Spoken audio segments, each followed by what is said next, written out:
Assalamualaikum warahmatullahi wabarakatuh.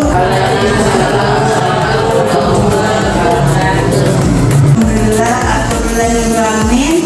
Assalatu wassalamu ala asrofil anbiya'i wal mursalin wa ala alihi wa ashabihi ajmain. Yang terhormat Ibu Agnes Puji Aridiati selaku Kepala Sekolah SDN Kelapa Wetan Renang Pagi. Yang saya hormati Wakil Kepala Sekolah Bidang Kesiswaan Ibu Elisa Hayati, dan yang saya hormati Bapak Ustadz Suhari selaku Wakil Kepala Sekolah Bidang Kurikulum, serta Bapak Ibu yang berbahagia. Marilah pada kesempatan hari ini kita panjatkan puji syukur kehadirat Allah Subhanahu wa Ta'ala, karena berkat rahmat dan hidayahnya kita bisa berkumpul di ruangan ini. Tak lupa sholawat serta salam marilah senantiasa kita curahkan kepada Nabi Muhammad SAW. Baik Bapak Ibu sekalian, saya ada di hadapan Bapak Ibu pada kesempatan kali ini. Perkenankan saya untuk melakukan diseminasi budaya positif, yang mana materinya adalah disiplin, motivasi diri, posisi kontrol, dan segi negara seterusnya.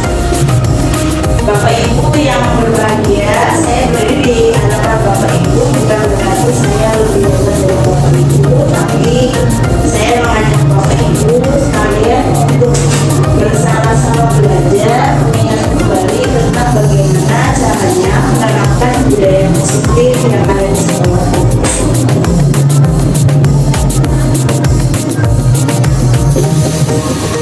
Nah, sebelum kita memahami bagaimana cara menerapkan budaya positif di sekolah kita harus paham dulu bahwa ada beberapa kebutuhan dasar manusia. Mungkin Bapak Ibu dulu sudah pernah belajar di waktu kuliah ya. Mari kita ingat lagi, kita review lagi. Menurut Dr. William Glasser, beberapa kontrol bisa didefinisikan sebagai kemampuan seseorang untuk memilih perilaku sendiri. Jadi anak itu sebenarnya bisa memutuskan ingin menentukan sikapnya seperti apa. Nah, seseorang itu melakukan sesuatu sesuai dengan kebutuhan dasarnya. Misalkan ada orang yang kadang mungkin kita menemukan orang yang mencuri. Mungkin kalau secara zaman dahulu kita menyebutnya itu adalah orang yang bersalah karena berbuat kejahatan. Biasanya kalau kita mau meneliti lebih lanjut, mungkin ada kebutuhan dasarnya yang terlewatkan sendiri berdasarkan prioritasnya itu seperti pada di gambar. Yang pertama paling bawah, yang paling penting adalah kebutuhan fisiologis, meliputi makan, minum, tidur, pakaian, dan lain-lain yang berhubungan dengan fisik. Yang selanjutnya ada rasa aman, yaitu kebutuhan keamanan, keteraturan, stabilitas, dan lain-lain. Kemudian di atasnya ada kebutuhan akan afeksi, relasi, dan keluarga. Jadi kebutuhan akan kasih sayang. Nah, di atasnya ada kebutuhan akan penghargaan, yaitu pencapaian, status, tanggung jawab, reputasi. Nah, setiap makhluk hidup membutuhkan hal ini. Kemudian yang paling puncak yaitu kebutuhan untuk aktualisasi diri, seperti pengembangan diri dan pemenuhan ideologi. Nah, kebutuhan-kebutuhan ini jika tidak terpenuhi mungkin akan menyebabkan seorang murid melanggar. Misalnya makan di kelas, mungkin karena ternyata di rumah itu anak tersebut belum makan dan lain-lain. Atau mungkin ada yang membutuhkan afeksi atau kasih sayang, itu karena orang tuanya misalkan terlalu sibuk sehingga di kelas mungkin melakukan sesuatu yang mencari perhatian. Berarti ini ada kebutuhan afeksi. Jadi pada dasarnya yang dilakukan anak, walaupun itu kesalahan, selalu ada latar belakangnya. Berikutnya saya sekarang minta 2 orang, boleh Bapak Ibu silakan 2 orang, kita akan bermain game 30 detik aja, nggak lama-lama. Jadi boleh bantu saya, Bu Tati.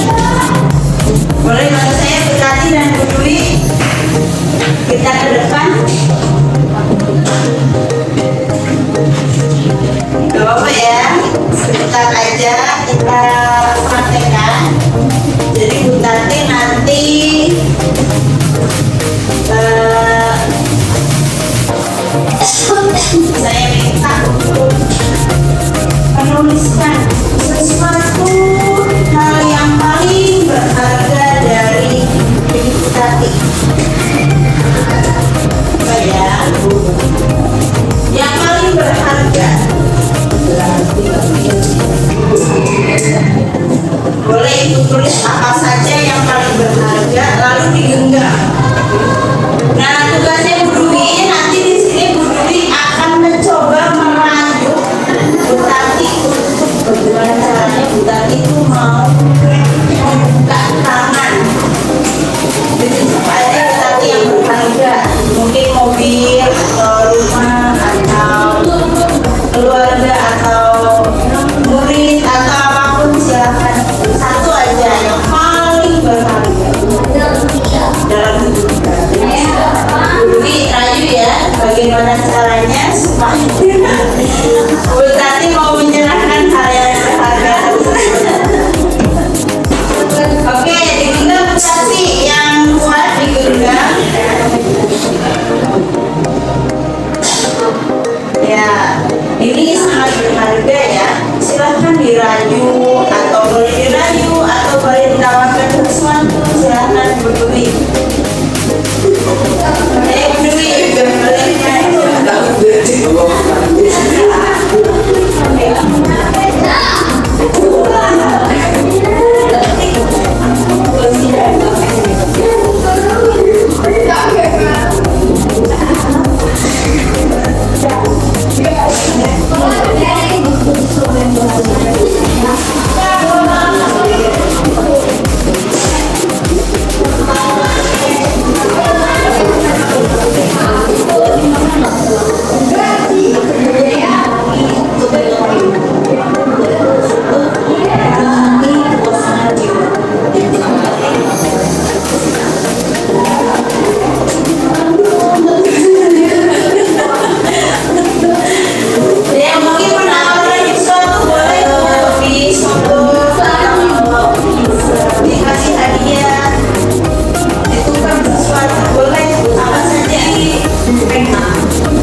tindakan terhadap nilai-nilai kebijakan universal.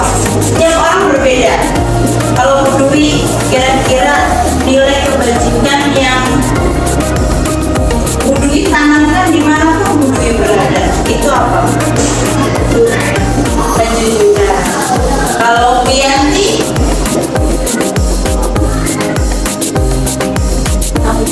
tanggung jawab. Kalau Bu Haji Sri Suasini, Bu Haji Suasini, kejujuran dan tanggung jawab ya. Setiap orang pasti punya nilai masing-masing ya. Pasti nilai-nilainya baik. Nah, setiap orang pasti punya nilai kebijakan. Tapi kalau terhadap nilai kejujuran, mungkin bisa berbagi. Murid yang Bu Elis inginkan itu murid yang punya nilai apa?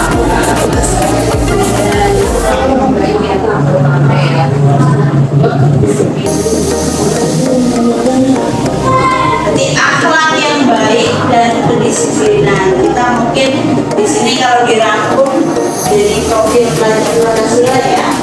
Nah, kira-kira strategi apa yang selama ini diterapkan oleh Bapak Ibu supaya menghasilkan murid-murid yang sesuai dengan kebajikan yang Bapak Ibu harapkan?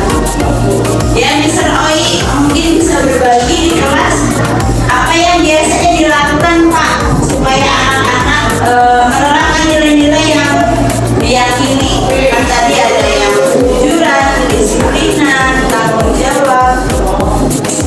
Mr. Oi menerapkannya dengan cara apa biasanya di kelas biar anak-anaknya melakukan?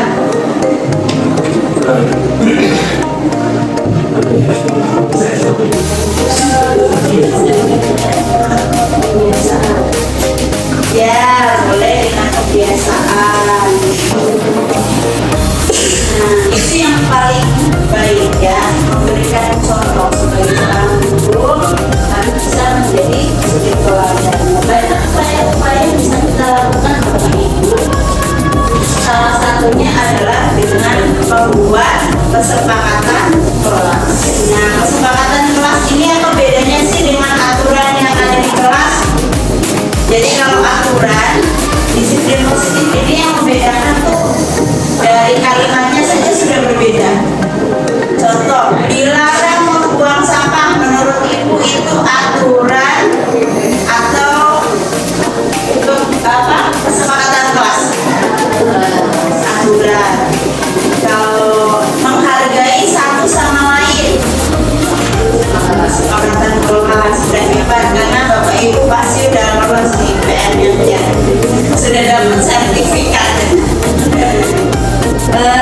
Jadi kesepakatan kelas sendiri adalah pernyataan tujuan bersama. Jadi terlibat antara murid, guru semuanya terlibat, kemudian membuat standar perilaku yang sama dalam lingkungan kelas, kemudian menetapkan halaman yang sama dan mendorong rasa saling menghormati, bekerjasama, dan bagaimana caranya mewujudkan keamanan. Nah, nanti Bapak Ibu di kelas bisa dipraktekkan mungkin di tahun ajaran baru. Biasanya kita kan membuatnya aturan dan ya. Nah, nanti bisa dengan kesepakatan kelas. Jadi kita diskusi bareng-bareng nilai-nilai apa yang akan dijaga. Jadi kita pantik anak-anak kita supaya membuat aturannya sendiri. Karena kembali lagi tadi kontrol itu ada di setiap manusia, bukan di kita. Jadi kalau kita kembali ke motivasi tentang motivasi ya, ada motivasi internal, ada motivasi eksternal. Nah, kalau internal itu dalam diri. Nah, ini yang sedang kita bangun meskipun tidak mudah. Manfaatnya ketika kita membuat kesepakatan kelas antara lain itu membuat anak-anak merasa dihargai. Jadi tadi ketika di kelas saya sharing sama anak-anak, siapa yang tidak suka memakai topi? Banyak yang ngacung. Jadi kalau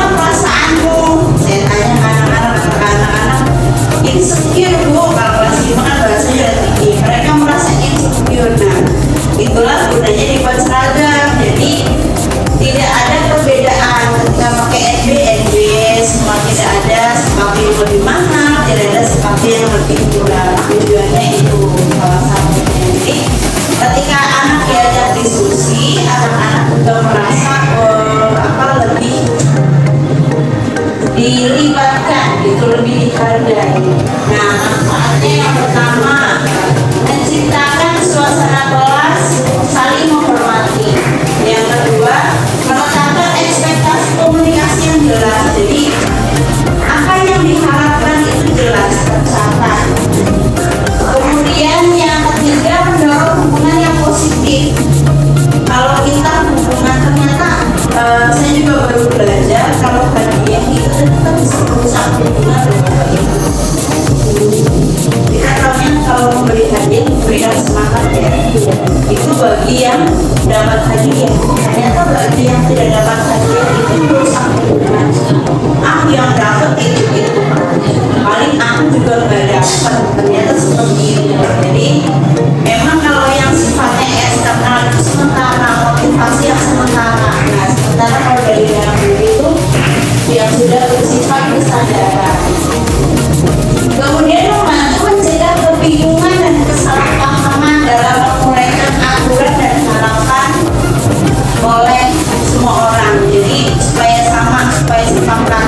Kalau aturan sudah dibuat kan biasanya sudah dicetak, tinggal mengikuti seperti undang-undang mungkin ya.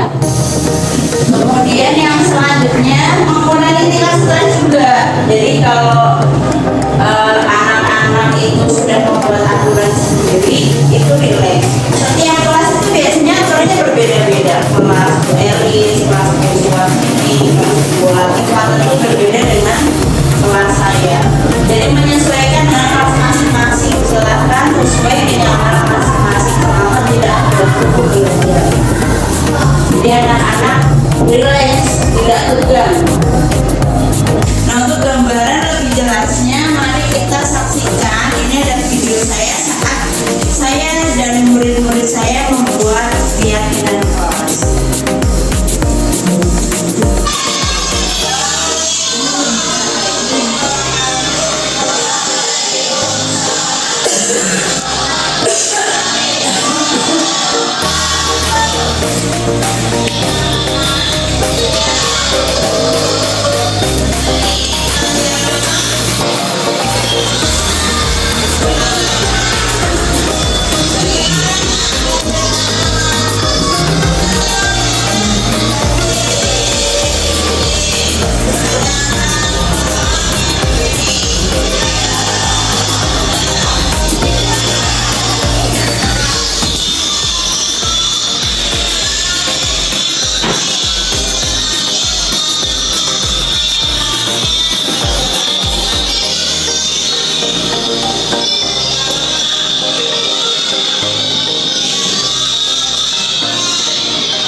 Nah, Bapak Ibu, dalam menentukan keyakinan kelas, kita bisa memantik anak untuk menyadari bahwa peraturan itu dibuat ada manfaatnya atau keyakinannya itu harus bermanfaat. Jadi anak-anak bisa memiliki motivasi internal untuk mewujudkan keyakinan yang telah disepakati.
Nah, sebelum membuat keyakinan kelas ini, saya mengobrol dengan anak-anak tentang kenapa sih seragam itu penting, kenapa wajib memakai seragam. Jadi selama ini anak-anak kan taunya hanya aturan saja. Nah, di sini saya berusaha memberikan pemahaman ke anak-anak dan anak-anak juga berpikir sendiri tentang bagaimana sih seragam yang baik.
sama-sama mana kira-kira yang sesuai dengan keadaan kelas.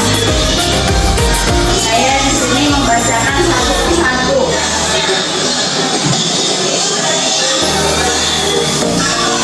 Karena masih banyak anak yang kurang memahami, ternyata yang membuat ketika membuat kesepakatan kelas itu yang dipahami adalah aturan, rata-rata membuat aturan.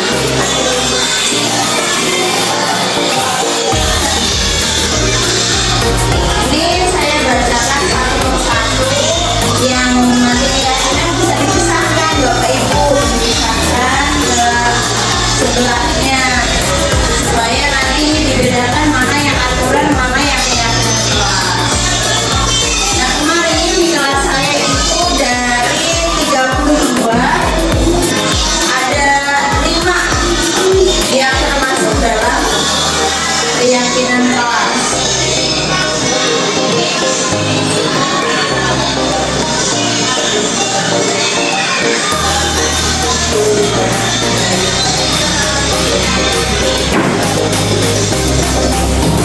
Manfaatnya ketika kita membuat kesepakatan kelas antara lain itu membuat anak-anak merasa dihargai. Jadi tadi ketika di kelas saya sharing sama anak-anak, siapa yang tidak suka memakai topi? Banyak yang hancur. Jadi kalau hari Senin kenapa tidak suka memakai topi? Tapi mereka selama ini memang tidak tahu aturannya ya hanya wajib pakai topi seperti itu. Setelah dijelaskan bahwa kenapa harus seragam, salah satunya adalah kesetaraan ya Bapak Ibu. Bayangkan saya tadi contohkan kalau Nikita ini sekolah sama kamu, topinya LV harganya 500 juta, kamu 50.000, bagaimana perasaanmu? Saya tanya ke anak-anak, insecure Bu, kalau kelas 5 kan bahasanya udah tinggi, mereka merasa insecure. Nah itulah gunanya dibuat seragam, jadi tidak ada perbedaan ketika pakai NB, semua tidak ada sepatu yang lebih mahal, tidak ada sepatu yang lebih murah. Tujuannya itu salah satunya. Jadi ketika anak diajak diskusi, anak-anak juga merasa lebih dilibatkan gitu, lebih dihargai. Yang kelas itu biasanya aturannya berbeda-beda. Kelas elis, kelas kelas ini, kelas kelas tentu berbeda dengan kelas saya. Jadi menyesuaikan dengan kelas masing-masing. Silakan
menjalin hubungan pertemanan dengan murid. Jadi biasanya trik ini dipakai ketika ada anak-anak yang memang tidak bisa ditangani dengan kekerasan, tidak bisa dipukul. Jadi kita melakukan pendekatan. Kalau bantu ibu ya nak, kamu semangat ya kerjanya biar ibu juga selesai tugasnya. Itu berarti posisi kontrol sebagai tuan. Kemudian yang selanjutnya adalah posisi pemantau. Ini fokus pada aturan dan kepatuhan. Selalu mengawasi murid untuk memastikan bahwa mereka ikut aturan. Contohnya dalam mobil di kelas. Ayo jangan berisik. Ayo jangan tidur di balik posisi pemantau. Dan yang terakhir ini yang paling baik adalah posisi manajer. Jadi guru bekerja sama dengan murid untuk menciptakan lingkungan belajar yang positif, kemudian membantu murid memahami tujuan pembelajaran dan bertanggung jawab. Contohnya tadi pada saat membuat aturan kelas murid tidur, kemudian memberikan apresiasi atas perilaku yang positif, memberikan penghargaan. Ini contoh manajer. Jadi kalau manajer itu kita ya mengatur tapi membiarkan anak kita untuk menemukan masalahnya sendiri, menentukan kalau begini aku akan begini. Jadi kita hanya melatih misalnya paling terlambat. Kira-kira apa yang akan kamu lakukan untuk memperbaiki kesalahanmu. Jadi kembalikan ke anak-anak yang menentukan apa yang akan mereka lakukan untuk memperbaiki. Kira-kira Bapak Ibu ada di posisi berapa nih? Memantau. Kalau Bu Seti di posisi apa? Memantau juga. Bu Tati di posisi apa? Kalau guru kelas 1 lainnya kayaknya manajer. Kalau kelas 1 itu di posisi pembuku, nanti gak sekolah lagi. Tapi memang yang paling baik itu ya sesuai urutannya Bapak Ibu. Paling baik. Kenapa nomor 3 itu di bawahnya memantau? Jadi kalau sebagai teman kadang-kadang murid itu tidak bisa menghargai guru, jadi kurang gitu. Nah kita boleh menerapkan beberapa posisi ini. Kadang-kadang bisa jadi murid saat dia lagi bermain bersama. Kadang-kadang kita juga harus tegas saat mereka mungkin melakukan kesalahan yang fatal dan lain-lain. Nah, lantas apa yang harus kita lakukan kalau kita sudah bahas tentang kelas, sudah memposisikan sebagai posisi yang baik, tapi masih ada murid yang melanggar? Akan kita lakukan bila murid melanggar, Bapak Ibu. Nah, seperti yang tadi saya sampaikan, pada dasarnya anak itu melanggar bila ada kebutuhan dasarnya yang tidak terlaksana. Nah, dari sini di sini saya akan berbagi tentang segitiga restitusi. Jadi segitiga restitusi itu adalah suatu langkah untuk membantu murid lebih memahami tujuan, disiplin positif, memulihkan dirinya setelah berbuat salah. Jadi tidak fokus kepada kesalahan, melainkan kita melakukan pendekatan restitusi ini untuk menanggapi anak dengan cara yang baik. Misal mengajak mereka untuk merefleksi kesalahannya, kemudian kita panting mereka dengan pertanyaan-pertanyaan yang bisa membuat mereka berpikir apa kesalahannya dan menentukan bagaimana langkah untuk menyelesaikannya. Nah, langkah segitiga restitusi itu ada 3 ya Bapak Ibu, seperti yang ada di layar. Yang pertama kita harus menstabilkan identitas. Yang kedua validasi tindakan yang salah. Yang terakhir menanyakan keyakinan. Nah, pada tahap misalnya pada tahap validasi tindakan yang salah, kita itu kalau sebagai guru tidak boleh langsung menyalahkan anak, tapi kita harus memahami bahwa anak itu pasti punya alasan mengapa melakukan hal yang salah. Lalu kita juga bisa menanyakan cara yang lebih efektif untuk memahami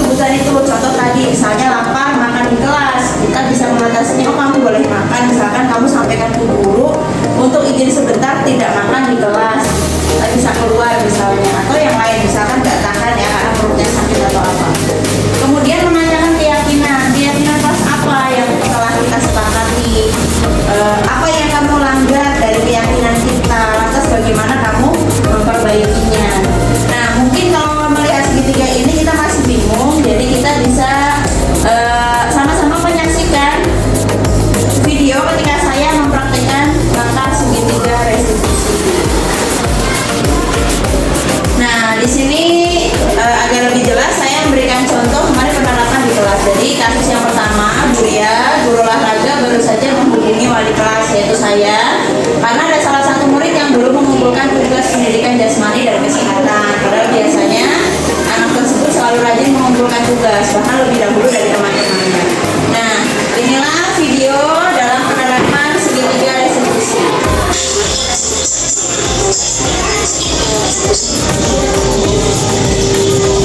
Jadi saya panggil anaknya untuk datang.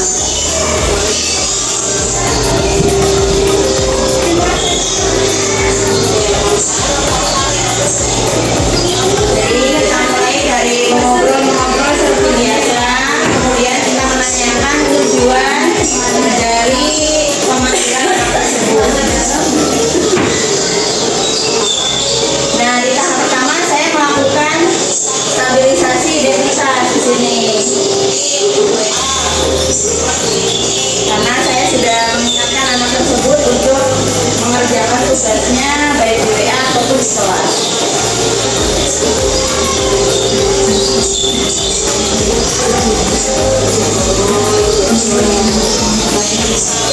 Nah, di sini saya stabilkan identitasnya dengan ya Kalisa. Setiap orang pasti pernah berbuat salah, namun saya lanjutkan untuk menasihatinya bahwa kesalahan itu juga bisa diatasi.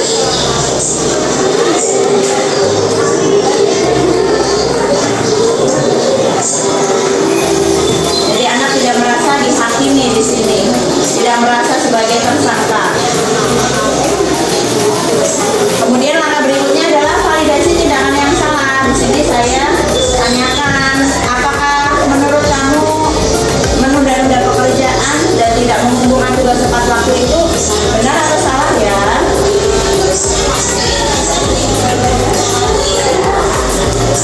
Nah di sini anak berpikir, ya, oh ternyata itu tidak tepat.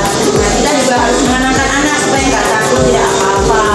Baru di sini kita masuk ke menanyakan keyakinan. Kita tanya ke anak, kira-kira ke depannya apa yang akan dilakukan?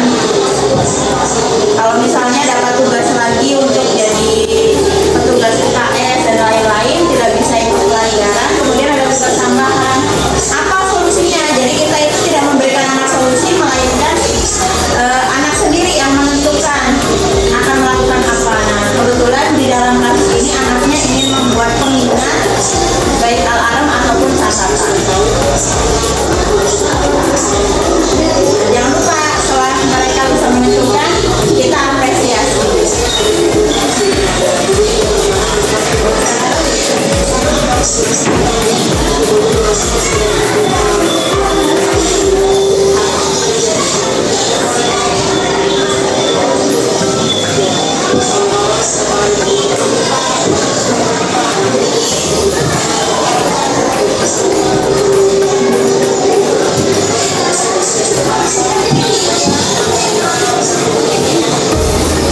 Nah, kemudian yang berikutnya, ini adalah tanggapan dari anak setelah melakukan segitiga restitusi.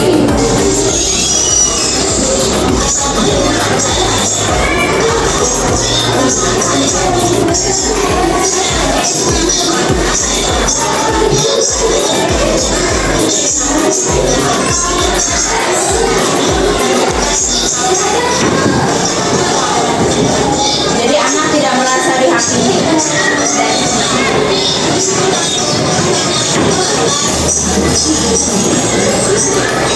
Baik, untuk lebih jelasnya kita ke kasus yang kedua. Jadi ini mungkin bisa jadi contoh juga untuk Bapak Ibu. Kita mungkin sering mendapati bahwa saat upacara hari Senin, Ananda Hafiz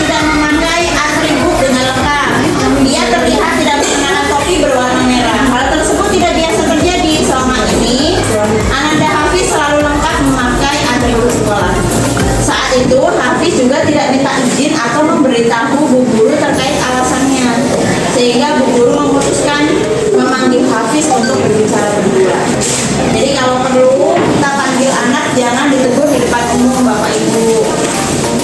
Nah, bagaimanakah proses segitiga restitusinya? Mari kita saksikan bersama-sama.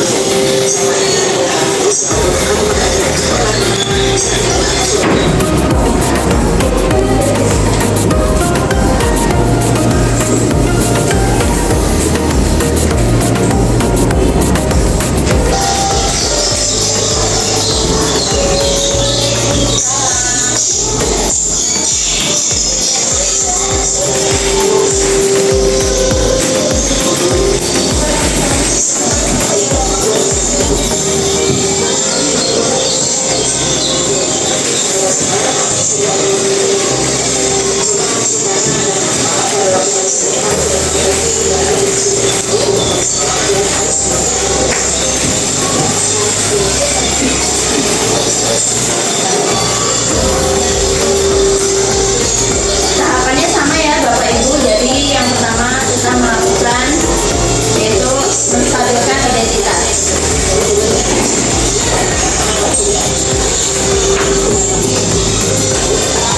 Jadi kita tanya ke anak apa kesalahannya,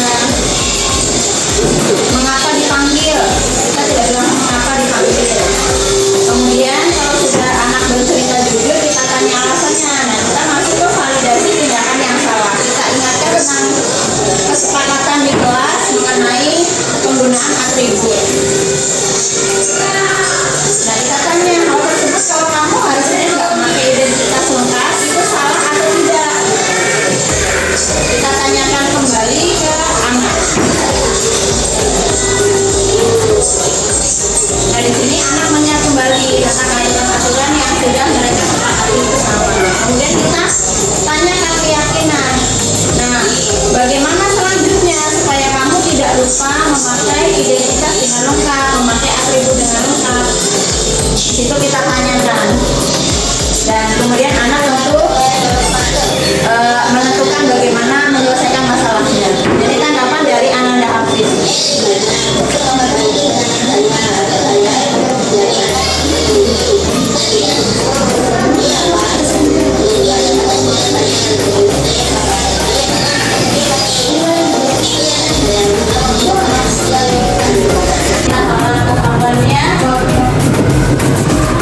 Dari segitiga ya, yang pertama kita stabilkan dulu identitasnya, kemudian kita validasi tindakan yang salah.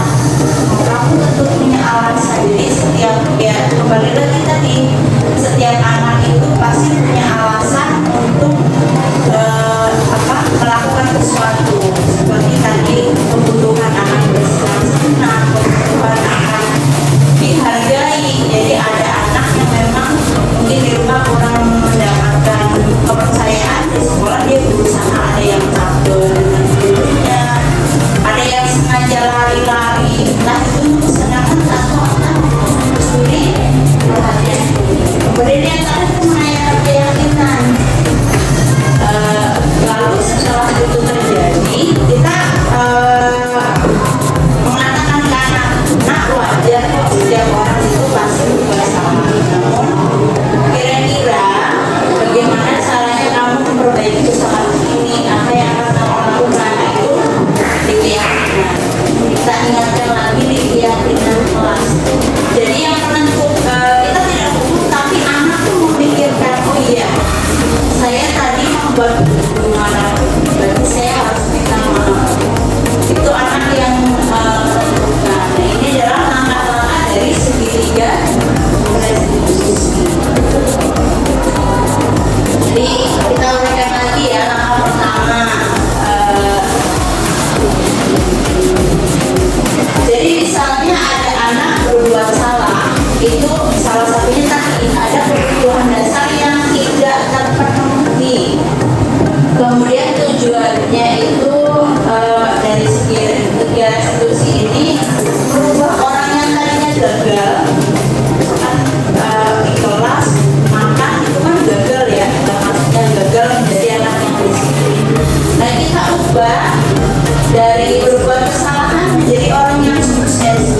apa-apa, setiap orang tuh butuhkan makan. Guru juga kadang lapar, guru juga kadang ngantuk, tapi kita harus tahu tempat. Kalau sedang belajar, sebaiknya tidak makan di kelas.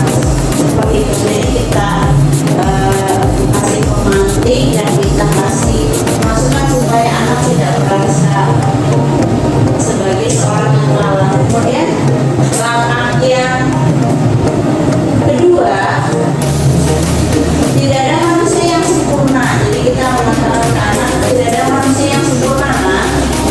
Ibu juga pernah melakukan kesalahan seperti itu waktu kecil. Ibu pernah kok mengambil mangga di pohon orang. Lalu waktu itu ibu tahu bahwa itu salah. Setelah salah, ibu tidak mau lagi mengambil mangga di pohon orang. Itu lebih baik beli di pasar seperti itu. Nah, kita kembali lagi ke teori kontrol bahwa baik guru itu yang mengontrol adalah diri sendiri. Jadi usahakan anak itu bisa kita sadarkan untuk mengontrol. Kayak anak-anak kadang-kadang saya diajar tuh sama ini, saya diajarin sama ini.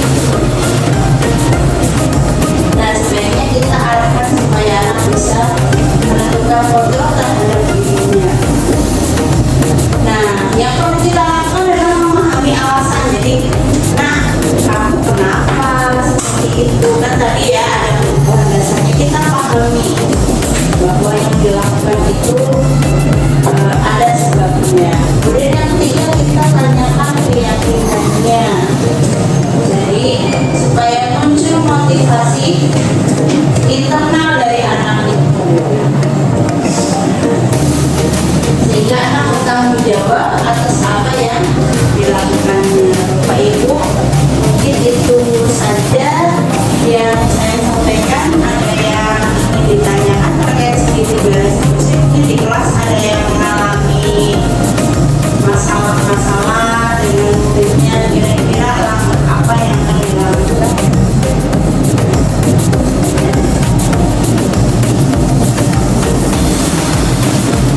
Bu Haji, mungkin di kelas ada masalah, boleh bercerita Bu. Nanti kita coba menentukan langkah-langkah dari segitiga resolusi. Silakan Bu. Masalah murid apa saja Bu? Boleh diceritakan.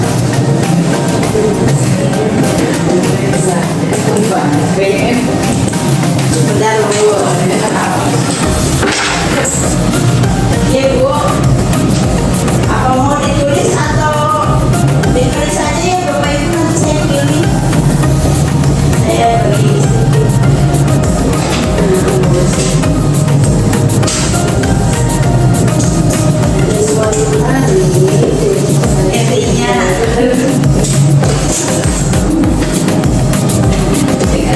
intinya boleh menceritakan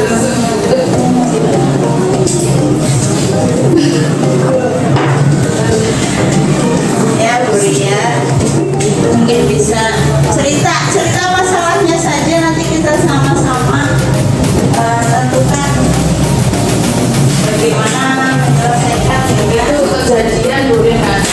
Boleh Bu, justru kita belajar langsung.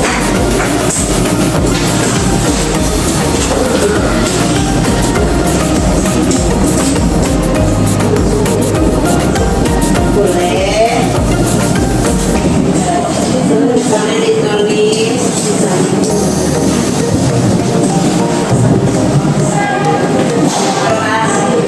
Boleh bercerita langsung juga boleh. Kadang kan ada yang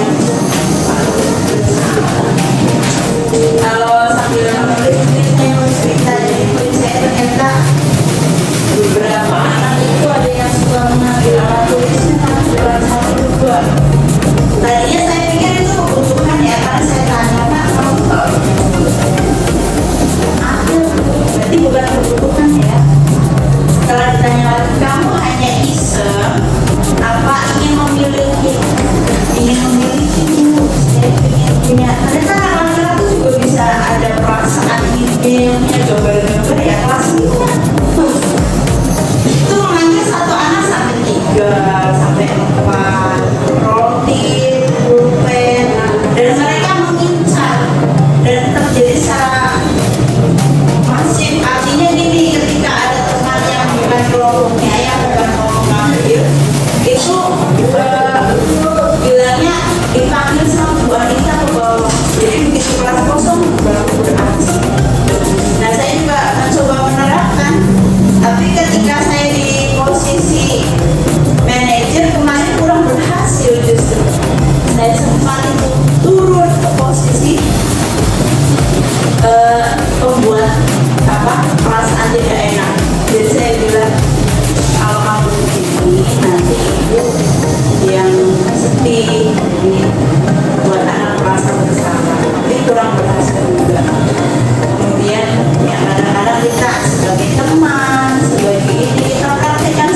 fokus ke subjek ya Bapak Ibu, jangan fokus ke anaknya, jangan fokus ke murid, tapi ke apa yang perlu diperbaiki.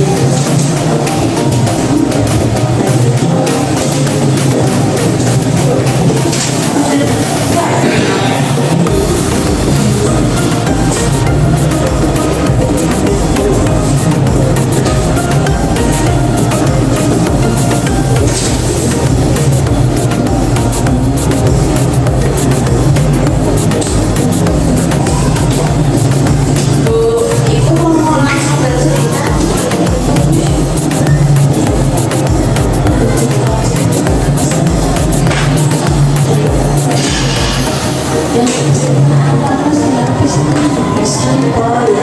Boleh, silakan.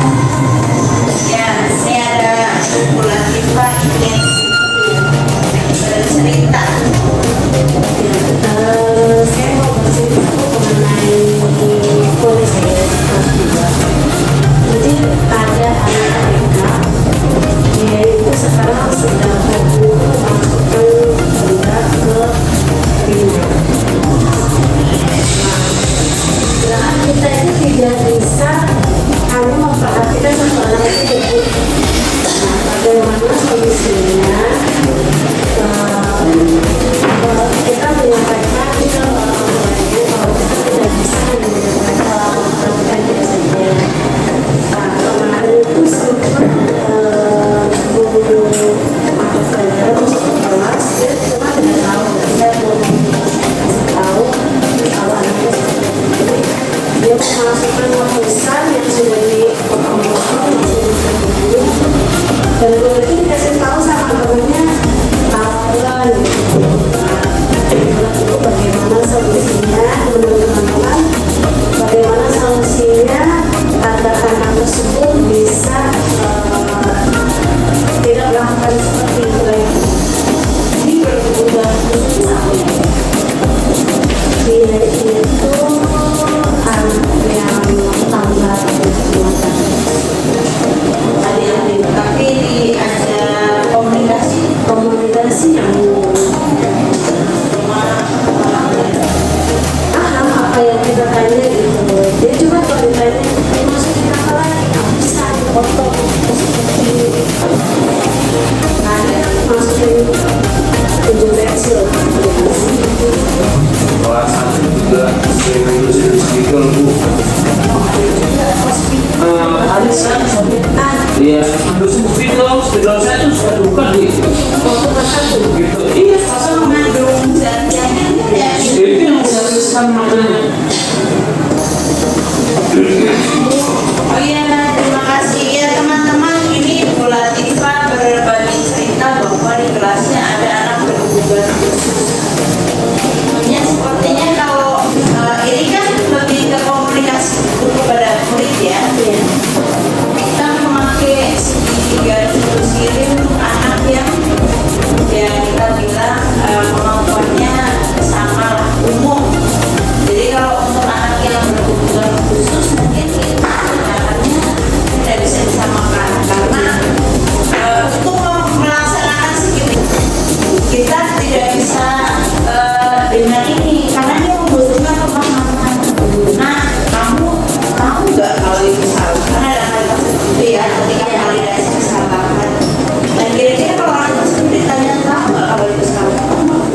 dia suka saya tanya itu kamu kalau masuk ke kerja gimana tusuk namanya tusuk gitu tahu terus saya tanya lagi sakit nggak tusuk sakit tapi habis itu dia tahu Karena memang ada perbedaan ya. Jadi untuk menerapkan segitiga instruksi ini tentunya mungkin kurang maksimal bila diterapkan kepada anak yang berkebutuhan. Nah, salah satu solusinya mungkin nanti ibu bisa koordinasi dengan guru RI atau ibu kepala sekolah karena memang membutuhkan pengawasan. Kalau di sekolah-sekolah swasta yang lain yang nakal mungkin yang kemampuan ekonominya ada, biasanya untuk anak yang berkebutuhan khusus orang tua menyediakan sertifikat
anak tidak mau sekolah? Ada yang mau menjawab? Saya ingatkan lagi posisi kontrol lagi-lagi ya. Jadi memang Bapak Ibu harus banyak penurunan ekspektasi juga. Ada hal-hal yang bisa dikontrol dan ada hal-hal yang tidak bisa dikontrol.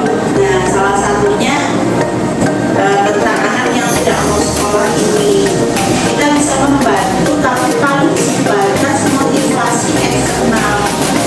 Mungkin sebulan mau sekolah, tapi ketika di dalam dirinya tidak ada motivasi eksternal, ya sebulan kemudian kembali lagi. Nah, jadi kita bisa juga menganalisis, mengajak anak refleksi apa sih kebutuhanmu yang tidak terpenuhi, dari kebutuhan dasarnya sampai yang paling tingginya, ada nggak yang terpenuhi?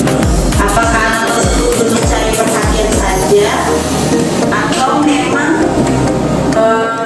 untuk tadi ya yang kekuasaan, dia untuk menunjukkan bahwa dia aku buat sekolah nggak apa-apa, jadi banyak hal yang bisa kita gali lagi. Apa kira-kira kebutuhan dasarnya yang tidak terpenuhi? Kalau kita lihat yang kelas 6 kemarin kan memang orang tuanya belum pernah, jadi mungkin memang mencari perhatian. Sebenarnya banyak sekali masalah yang sudah ditulis ya.